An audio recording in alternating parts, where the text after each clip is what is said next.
Hi, everybody, and thank you very much for coming to our conference. I think it's been an interesting day, and now the rest of the day, I think today is going to be equally interesting. So at this conference, I'd like to speak to you about some of the views I have on what Chainlink does and how it's evolving and some of the technologies being included into it. One of the most useful and simpler ways of viewing what we're doing is the creation of definitive truth. So definitive truth for me is really what blockchains generate in general. They generate a final immutable record that can't be changed, can't be modified or improved in any way to anybody's individual benefit. And the fact that they generate this uniquely immutable record makes it essentially true. And then that truth is confirmed by many different independent sources, many different independent machines. And in my opinion, I think intuitively one of the things that attracted me to blockchains, and one of the things I continue to find quite unique, is that because they generate all of this agreement through decentralized computation and these tamper-proof methods of coming to agreement using various cryptographic proofs, they create the strongest version of definitive truth that are currently out there in computing systems. And it really forces you to think about what can definitive truth enable all of us to do in the computing sphere, in the web world, in the blockchain world. And that's part of what we'll be discussing today. I think the important thing is to really look at, once again, this assumption of what is definitive truth and how do blockchains and Bitcoins initially take us in this direction of generating definitive truth. I think the first premise is that you have an unbreakable chain of events that is cryptographically secured. And that unbreakable chain creates an immutable, permanent record that is considered definitive. And then the truth of it is assured through its confirmation across multiple different machines and its eventual memorialization after a set period of time as being true.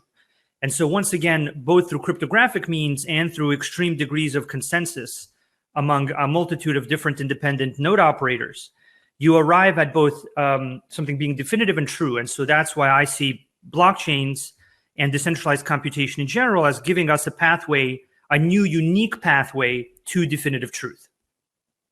If you actually look at different blockchain systems through this lens, you'll start to see that they provide different variants of definitive truth. Bitcoin, for example, provides definitive truth about Bitcoin ownership.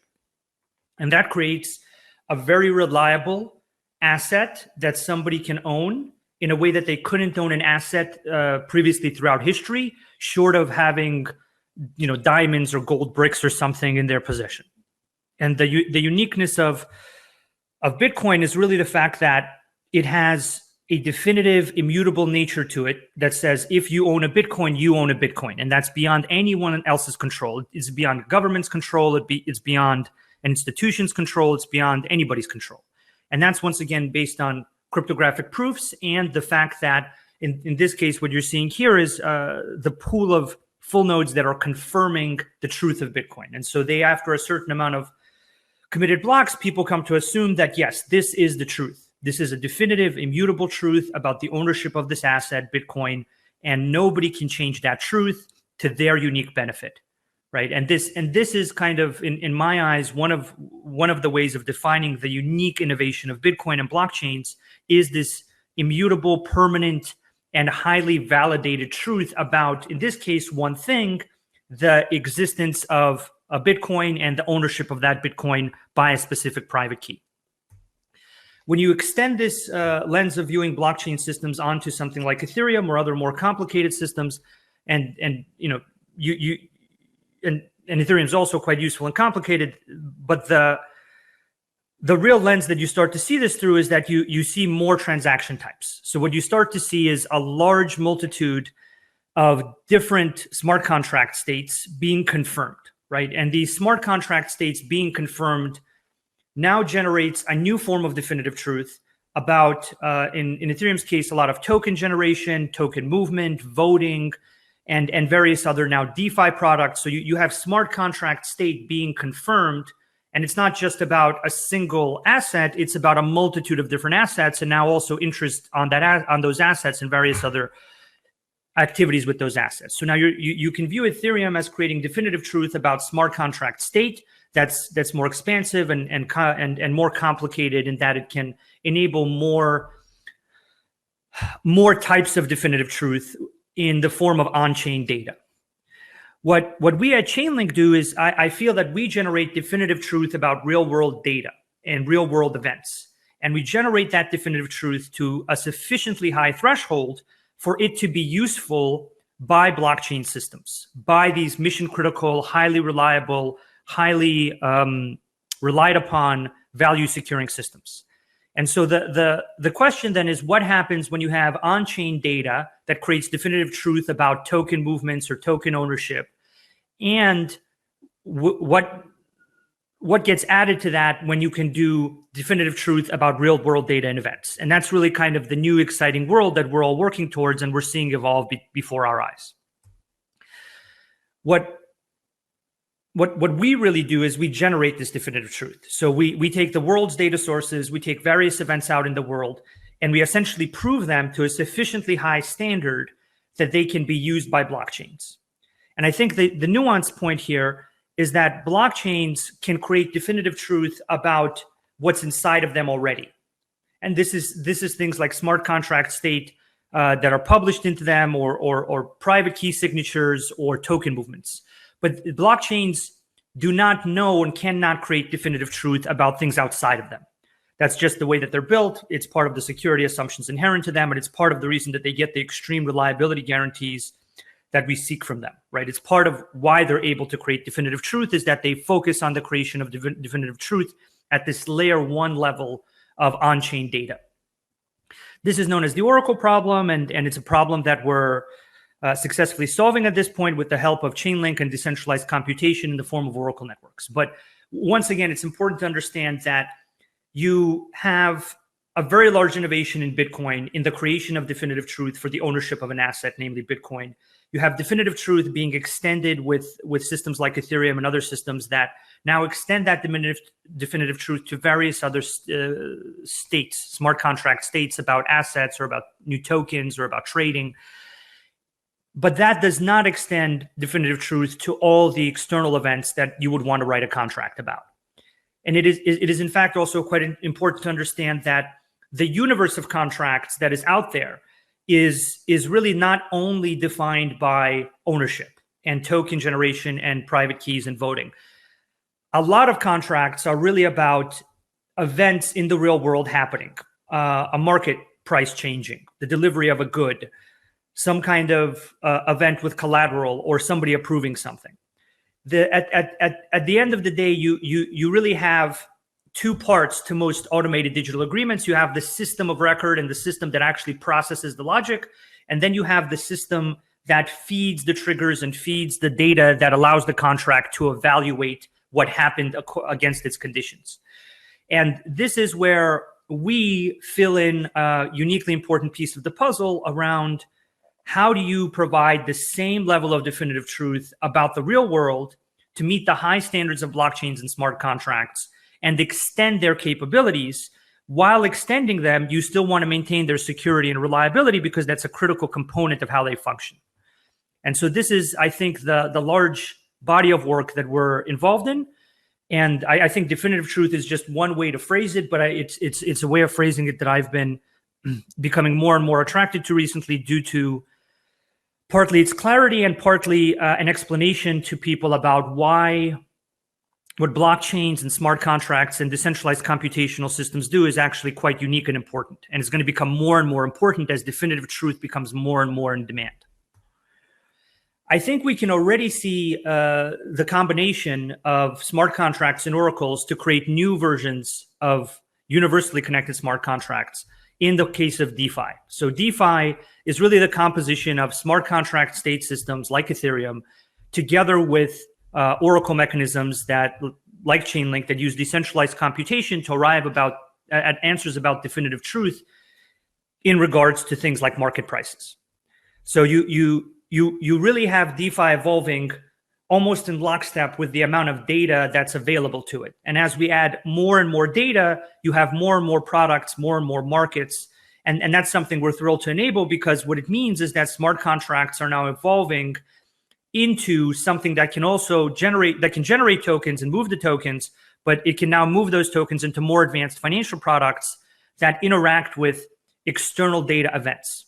And that's really when you reason about DeFi as the beginning of this trend towards universally connected smart contracts, I think you'll see that each DeFi product that does something unique really uses oracles in some composable manner to generate interest or a synthetic product or something else. And that's really the trend that is starting to show the beginning of how smart contracts and oracles being combined can create more advanced, more composable kind of combinations of definitive truth into financial products that are uniquely reliable and uniquely capable of providing security guarantees, transparency guarantees, and various other guarantees. I think the interesting way to consider this is not only how has DeFi evolved so far and how have tokens evolved so far, but how will it continue to evolve? And for this, I think we can turn to some more traditional frameworks around how are new technologies adopted. One of the frameworks for this that's quite useful is something called Crossing the Chasm. It's a book about how people cross a chasm from early market technology adoption by a certain group of users to the mainstream market that often has different conditions. And I think this is really the start of what we're starting to see now. So I think what we're starting to see is the transition from blockchains are about tokens to blockchains are about making financial products. And that transition is driven by many exciting and innovative teams many of which are at this conference. It's also driven by infrastructure like Ethereum and various other blockchains that allow that smart contract state to remain tamper-proof and create a definitive truth about that state, as well as by the oracles and the systems that create definitive truth into those financial products, because those financial products are once again made up of two parts. Now, I think the dynamic here is going to be that you continue to see more value flow into DeFi and crypto CeFi. You then will see the fact that DeFi and crypto CeFi's ability to provide superior yields in a low interest rate environment will be quite attractive to even mainstream users. That and the rate at which that evolves will determine to a certain degree the rate at which we cross this chasm. There's no question that DeFi and crypto CeFi are more secure and more transparent, and that their counterparty risk assumptions are better. The unique thing that's been necessary is partly a value proposition, and I think we've now arrived at a very strong value proposition, both in the creation of immutable, highly reliable new financial products in the form of something like synthetics or other derivatives platforms, and in the ability to generate interest for the larger market. Now, I think that interest for the larger market dynamic is really one of the things that's going to drive cryptocurrency to continue to be put into DeFi. If you really look at the percentage of crypto that's in DeFi right now, it's a really, really small percentage. And you consistently see people, even from the Bitcoin side of the cryptocurrency landscape, turning their Bitcoin into various wrapped versions of Bitcoin and bringing them into DeFi to earn interest. So I think we're really even at the beginning of this trend where you go from the innovators providing tokens to generating those, to placing those tokens in interest-bearing and various other financial products. And so I think there's a large amount of growth in the transition of that 360 billion into DeFi. The next logical question is then, how do we go from the amount of cryptocurrency that currently is included in that pool that can use DeFi, and how do we expand that pool into the global landscape, right? So how do we arrive at a place where you move from cryptocurrency is something that I own because I want exposure to cryptocurrency, to cryptocurrency or crypto assets are something that I own as an institution or as a person because the guarantees of that asset and the financial products I can use through that asset are superior. And I think one of the things that I just want to point out is that we are very, very early in the shift of how much cryptocurrency is going to go into DeFi. And that is part of the reason it's so rapidly accelerating, because I think people are starting to realize the superior nature of smart contract-based financial products. And then people are also starting to realize that cryptocurrencies have various benefits compared to traditional institutional systems. And it's really this second part that we also need to be mindful of. So we need to drive additional features, additional capabilities into DeFi to make it the best possible, most secure version of financial products out there in the world, relying on definitive truth from blockchain systems and various Oracle systems together. But then we also need to reason through, how do we enable the world's global economy to shift its value into a smart contract-based format, whether that's through crypto startups, web companies, or institutions moving into providing that value into these systems.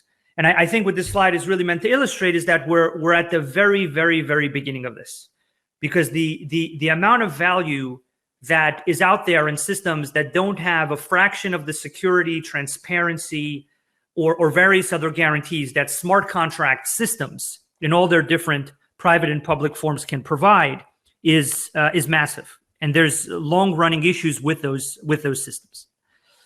So I think this transition is going to occur on the basis of a few key dynamics. There's one slow dynamic and there's one fast dynamic. The slow dynamic is interest yield. So right now we are in a very low interest rate environment. It's not clear to people how we're going to achieve a higher interest rate environment in the traditional markets. And people are worried about inflation and various other concerns. These are very valid concerns. It's very unfortunate that the world economy has gone in this direction, but it has. And I think that people's appetite for both yield and combating inflation is going to become massive.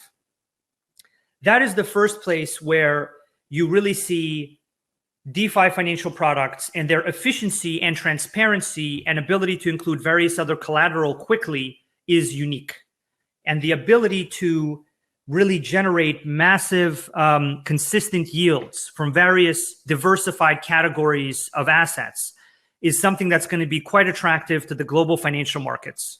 And once they realize that on top of that yield, they get transparency and security and much more control and much less counterparty risk, that's really going to be the huge benefit, because the second dynamic, the dynamic that'll move fast or could move fast, is the dynamic around counterparty risk. And I don't feel that counterparty risk is sufficiently understood by either our engineering community in our own space or in even parts of the financial community, but definitely not in the consumer sector. So counterparty risk is a fundamental aspect of making financial transactions happen. It's basically the risk that the counterparty you're dealing with will not follow through on their obligations. And there are various contractual provisions that people in financial markets make to mitigate this risk, to minimize it. In consumer transactions, a lot of those costs are hidden, and in kind of enterprise transactions, they still exist, but they're not always discussed as counterparty risk. Now, in the slow mode, you have yield in demand and inflation combating things in demand. Both yield and in combating inflation is something that cryptocurrencies and DeFi high yield products, even if they stabilize, are going to be exceptionally good at. So that slow case is very positive. The case where things can move very quickly is if the solvency or the reliability of brand-based guarantees begins to erode. Now, this is actually a very scary thing, and it'll mean some scary changes in the world. But the reality is that if the world that we're in now is based on some kind of institution or firm or enterprise saying, you should trust my insurance company, you should trust my financial institution, you should trust me because I have a logo, and that logo has been solvent and successfully executing contracts for 100 years. If that begins to fail, like Wirecard, like other examples where people begin to look into the solvency or to question the solvency. And the reality is that a lot of solvency is based on market dynamics, and the market is still in a very good place. So if the market doesn't go to a good place, if it goes to a bad place, and you have people whose solvency is based on the market being in a good place, well, then solvency becomes an issue. And the brand-based guarantees of trust my 100-year logo begins to erode very quickly and possibly disappear. And I think the fundamental question that everybody should ask themselves when thinking about blockchain systems in their core foundational value is, if brand-based guarantees are no longer acceptable, where do we go? What do we do as a society that wants to conduct global trade, global financial transactions, and kind of interact on this contractual basis when somebody's brand no longer assures me that they're solvent and that I can rely on them and that I can do transactions with them? If we get to a world where that is a question, or a fundamental question for many transactions, then math-based contractual guarantees, of which blockchains and definitive truth-based systems like DeFi are the absolute pinnacle, those systems will immediately become in demand. And you actually already see this in various countries where, unfortunately, the local government or local institutions were not able to provide certain guarantees about reliability and solvency. In various countries where ATMs are locked up, like Greece a few years ago, or other countries, you start to see wallet registration numbers on public blockchains from IPs in those geographies skyrocket, 300%, 600%. And that's what you're continuing to see. So the signal that people value math-based guarantees is definitely there. The signal that people are worried about brand-based guarantees is increasingly looming on the horizon, because nobody can quite understand exactly how the global financial system will go through this without a huge shock that will question a lot of the solvency and brand-based contractual guarantees of various systems, institutions, enterprises, and so on. And so I think that the slow case is very compelling. The fast case is kind of scary, but it goes to the core understanding of how definitive truth-based systems give you a different relationship with risk. And risk isn't something that people always care about until they do. And I think we're unfortunately going to be at a place where people do care very much about risk and counterparty risk specifically. The final thing is security, and I think you're definitely going to want more security in your systems, but you're going to really be focused on, how do I generate a high yield product that has low counterparty risk? And if it's secure, all the better, because I keep hearing about a multitude of security issues. So this is kind of my reasoning for why smart contract adoption will continue crossing that chasm in the slow case, but also very possibly in a fast case. This is something I think we're already beginning to see. There are certain institutions that are those web tech firms. If you look back at that slide, you'll see that the early mainstream is actually web technology firms, because web technology firms, of all the enterprises and even digital banks, are the most well-positioned to truly assess this counterparty risk guarantee. And so you're already seeing certain finance departments of very forward-looking, well-run Web 2.0 kind of companies, once they understand that they're possibly going to be in a high inflation, low interest rate environment where their counterparty risk is one of their primary risks, the firms that understand that, even if they're run by really competent financial people, pull the trigger and go ahead and make cryptocurrency their fundamental hedging strategy. And I don't think that all firms across the world will do this, but I think they will do this in a large percentage. And it's fundamentally based on these assumptions about yield, as well as these assumptions about counterparty risk, which are, in my opinion, pretty much guaranteed to play out at some speed, right? The speed at which they play out is kind of the question at this point.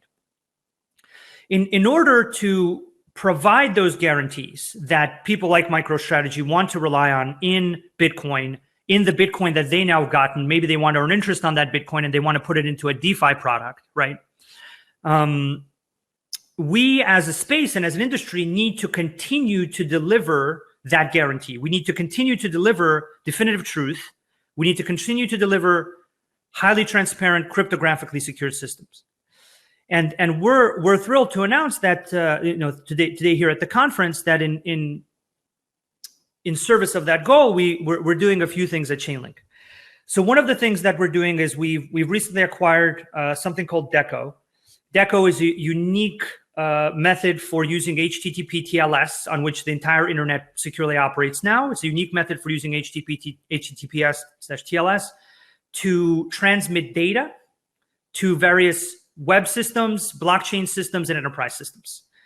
And I'll tell you about that in a few minutes, but it's a very exciting thing, which basically extends what TLS that's running in all of these global servers can do, and it extends it to provide a new level of data security when transmitting data and proof, as well as a new level of privacy around that data, which will allow that data to now mesh much better with the public nature of blockchains, because the data does not actually need to go on the blockchain. The data can be confirmed in a way that keeps it private, but allows it to be effectively used on the blockchain. We're also creating a full research program. Over many years now, we've been working with an exceptionally talented research team. And due to our recent success, we're very lucky to have the resources and everything we need to expand our research team even further. We've also not been super public about our research, and we haven't always extended as much clarity about all the ongoing research we're doing, but we're going to be changing that and making a full research program where we have a large research team that's going to continue to grow, that's going to be very well funded, and that we're going to have various research grants for, and that's going to continue to be composed of the best researchers in the security research, cryptography, and computer science disciplines. And in service of that goal, we're very, very grateful and thrilled to be working with Ari Jules, who is joining Chainlink Labs as its chief scientist. Ari is really one of the people that's had a very large impact on me over the years, and that we were very lucky to have written the initial Chainlink white paper with. Me and Steve were very, very lucky to have put that together with Ari, and have had the pleasure of working with him for many years on making Chainlink better and better. Now he is luckily working with us in a more kind of involved capacity as the chief scientist who is running the research program. And DECO is one of the first things that we are finalizing the kind of research and productization of through the research program, in addition to a number of other things such as Mixicles, Town Crier, and many other innovative methods that we'll be looking forward to releasing soon.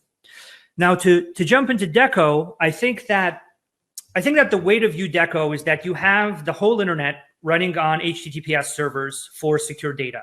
And the appearance of HTTPS and TLS really provided us with a way to expand what the internet did. Because before that, you didn't have encrypted transmission of highly sensitive data. And so you wouldn't be able to do something like send a credit card number.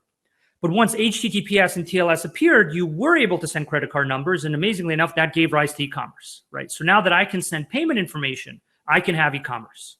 So the consistent history of what happens when you make data more secure and more private, but still allow people to use it, is that people then compose that data into massive new industries, use cases like e-commerce. And I feel myself that DECO is a similar innovation. DECO is an innovation that allows all the world's data, just like HTTPS allowed all the world's credit cards to be used on the internet. DECO allows all the world's data that's in HTTPS TLS format, which is pretty much almost all secure data, to be utilized by blockchain systems with two key properties. The first thing it can do is it can prove that a piece of data came from a specific TLS session at a specific time. And the second thing that it can do is it can provide confidentiality about the data while still proving that the data is a certain way. So this means we can now prove that the data came from a specific source, and we can prove that it came from a specifically timestamped TLS session. And we can do this in a zero knowledge proof, but also decentralized manner, without exposing that data to a large decentralized system, which would compromise its privacy. So you maintain the privacy of the data, which allows it to be used, but you provide the guarantee that both the data came from a specific source in a specifically timestamped TLS session, and you are able to prove that the data is a certain way. So you're able to prove that the data is a certain number or a certain change in the data occurred without actually revealing the data to a more public system like a blockchain. Later today, Ari will be describing this in more detail, and this is just kind of a short general overview. Generally speaking, I also like to look at use cases when describing some of these systems. So some of the use cases that I'm quite excited about are things like market data.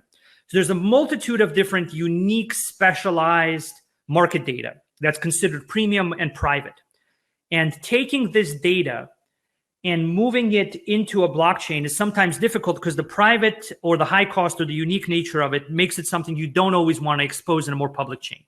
And this also has to do with higher frequency data and a number of other premium data dynamics, which we've been involved with for half a decade now in our kind of quest to make sure that not only do we deliver definitive truth, but we deliver the highest quality data about the world that's then made into definitive truth. So I think one of the things DECO will do is it'll enable us to properly generate, well, basically make accessible all the premium, private, and unique market data that previously might not have gone onto a public blockchain or even a consortium chain, which is kind of a semi-private environment where people still worry about releasing data that they wouldn't want to be considered public. So the ability for us to now put the highest quality, highest frequency, and unique data sets to generate even more unique, high-quality data products is being made more possible. And this, I think, will actually enable DeFi products on scalable chains in environments where higher frequency premium, various premium data can function well. It'll enable them to go to feature parity and beyond with the financial industry's current systems, because those systems can consume premium, private, unique market data. And so we need to at least reach feature parity, but also go beyond that. The second use case that I think is going to also have a big impact is the ability to confidentially prove a collateral's solvency, status, or capability, right? So what you really want to prove is that there's a piece of collateral, it's in a certain state, it's in a good state, it's operating properly, but the source of the collateral might not want to reveal that data. So the source of the collateral might not want to reveal their invoices. They might not want to reveal the status of their real estate holdings. They might not want to reveal the shipping of a certain good, but you still want that collateral as part of the collateral that goes into DeFi to make this highly diversified, high yielding environment.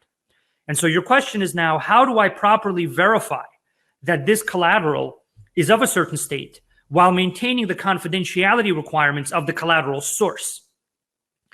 And once you meet the confidentiality requirements of the collateral source, once you say to them, look, you can put your collateral into these markets and get paid for that collateral, but you don't have to reveal your critical kind of institutional data in the process. Once again, the universe of data, and therefore the universe of things you can do, the universe of collateral greatly expands. And we're already seeing this happen in many of our meetings, and this is something that can accelerate the variety and amounts of collateral that make their way onto various collateral-driven DeFi products. The next example that I'm also fond of is the ability to prove certain AML, KYC, and identity data without exposing that data to a public blockchain. So there is an issue where how do I provide proof about myself as some kind of accredited investor or a certain category of users that are allowed to use a product, which is a requirement that institutions may have for taking DeFi products and selling them themselves, right? So I could actually see many banks, and starting with digital banks, taking DeFi products and selling them to their users. But in order to sell them to their users, they would need to meet certain requirements. And those requirements would often be around identity. And these requirements are the things that AML KYC data is uniquely good at solving. But the problem then is, once again, I have this data, I want to keep it private, but I also want to use it. I want to keep it private and secure, but I want to use it in a blockchain because that's a really in-demand sector for this data to be used. And so once again, we can deliver an ability for that data to maintain its privacy and confidentiality because it never makes its way onto a blockchain. And it actually only ever has to really even reach a single DECO Chainlink node, with the other DECO Chainlink nodes simply verifying the proof. And therefore, they don't actually need to receive the data. You can now see a world where identifiable data can be verified to the high standards of a blockchain to make sure that the definitive truth of identity is maintained throughout the process of providing it to the blockchain. But the privacy and confidentiality requirements of that data are also maintained. And once again, you see that the ability to make data private, the ability to keep data private and make it more secure enables its usage in many exciting ways. One of the final ways that I'm also very interested in is the ability for single source enterprise events. So you do see a number of enterprises cautiously going into taking their blockchain POCs out of POC mode and into pilot and mainnet stage. And that's a very exciting thing, because I think these are the kind of early mainstream enterprises that see the value of blockchains and have been researching them for years. We're very lucky to work with some of them. And I think I do see that they have a big future, but they also have a slightly different set of requirements. And two of their requirements are, I need to be able to connect to all the different blockchains. I'm kind of sick of trying to figure out which blockchain wins, especially because I'm a multinational.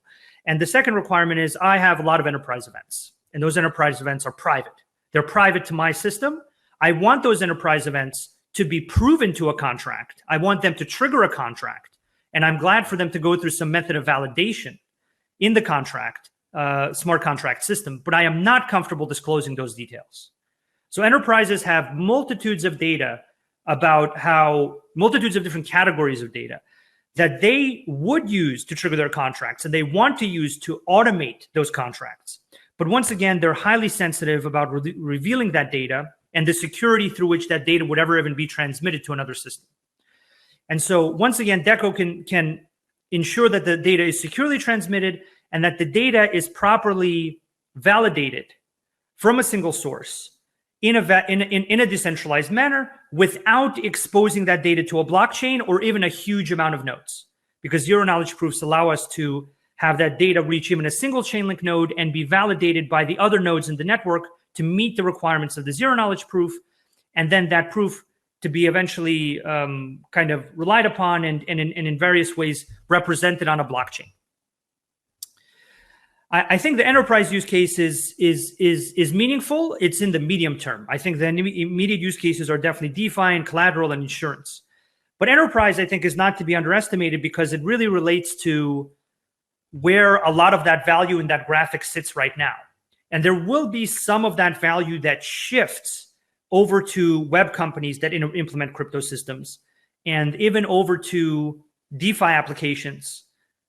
But I think there is still a large amount of value that will be in those systems. And so the requirements against which we're building need to enable people to meet their requirements, right? It's not about my requirements, it's about our users' requirements.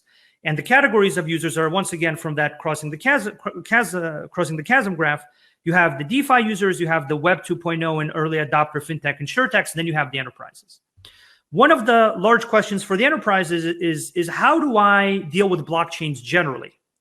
Because enterprises don't want to choose a blockchain winner. They don't care about choosing a blockchain winner. All they care about is conducting transactions in their specific vertical industry in the environment that other people want to conduct transactions in. And therefore, what you actually need is you need a single kind of abstraction layer that can fit into their existing architecture and allow them to interact with all these blockchains. And that's where all the time and energy and money that we're investing in properly integrating natively with these many different chains, that is going to create the interface through which various enterprise systems can then interact with those chains efficiently, which really just benefits everybody. It benefits the enterprises because they can efficiently interact with the blockchain sphere. It benefits the platforms they interact with, because those platforms now get access to all of their data and all of their kind of resources and all of the value that they could put on chain. And it obviously benefits Chainlink because it leads it to become more of a standard, a global standard for how the enterprise landscape interacts with blockchains through an abstraction layer. And so I think this is one thing that's also not fully understood, but you will need a blockchain abstraction layer for enterprises to make a single kind of purchasing decision about how they interact with blockchains, because blockchains will not only continue to interact in their local market, but these are multinational enterprises. And they're not going to be able, even if all the enterprises decided to choose a winner, there would be a huge crunch in demand for engineers. And you would need a blockchain abstraction layer that would cover all the different geographies where there were even geography-specific winners, right? So in the medium term, you're going to see a need for a secure blockchain middleware, a secure blockchain abstraction layer that enables those interactions. And once again, I think this is the meaningful way to think about this. How do we, as an industry, want to cross this chasm? How do we want to go from our industry started with tokens, generated a lot of tokens that brought a lot of value into our industry? That's great. That's a huge step forward, and it's really what's come to grow our industry to where it is. How do we then evolve into these early adopter use cases in DeFi and crypto CeFi? How do we expand those as fast as possible with the best quality data? How do we properly grow that securely so that it still represents definitive truth? When people use those systems, they need to see definitive truth on the smart contract state level, on the data level, and even on its interactions with various other payment systems. And so how do we maintain that high standard of low counterparty risk for these systems we build? And then in what way do we cross this chasm, right? What happens with the interest rate environment and how people start to view DeFi and blockchains and cryptocurrencies as the method for generating yield for them? How do people continue to evaluate the security benefits of blockchains?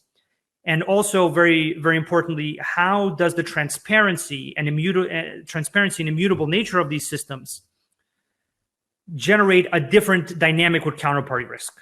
And this final transition to a world where people are cognizant of their counterparty risk because they've probably experienced an event, like Wirecard, but much more frequently and at much larger sizes, to the point where counterparty risk has consistently become a real consideration in how they evaluate the systems they use and the contracts they engage in. And I think what we as an industry and we as a project at Chainlink need to do is we really need to be ready to service all of these stages of adoption. We need to be able to we need to enable DeFi's growth. We need to enable the transition of crypto CeFi into a more decentralized model. We need to enable Web 2.0 tech firms, fintechs, and various other banks to efficiently transition to using all this decentralized infrastructure. And then when the remaining enterprises of the world come to a place where they say, this is the way that I want to conduct financial transactions, we need to give them an efficient, well-made, cryptographically secure method for interacting with this infrastructure while maintaining their privacy, which they will absolutely have to maintain, and maintaining a high level of data integrity and reliability. So I think that's the overview that we have time for today. We'll be having more information and details about our research and all the work that we're doing here. But also in the upcoming panel, I'll be speaking with Ari and welcoming him once again to our team and to the larger Chainlink ecosystem as our chief scientist, and discussing some of the interesting things we're working on. I'm looking forward to seeing you at the panel, and thank you again for attending our conference. And also thank you to our amazing speakers who made the conference a success, and to Rory and Adeline and all the people on the marketing team that have been working day and night to make this an amazing conference. Thank you very much, and I'm looking forward to speaking with all of you soon. Thank you.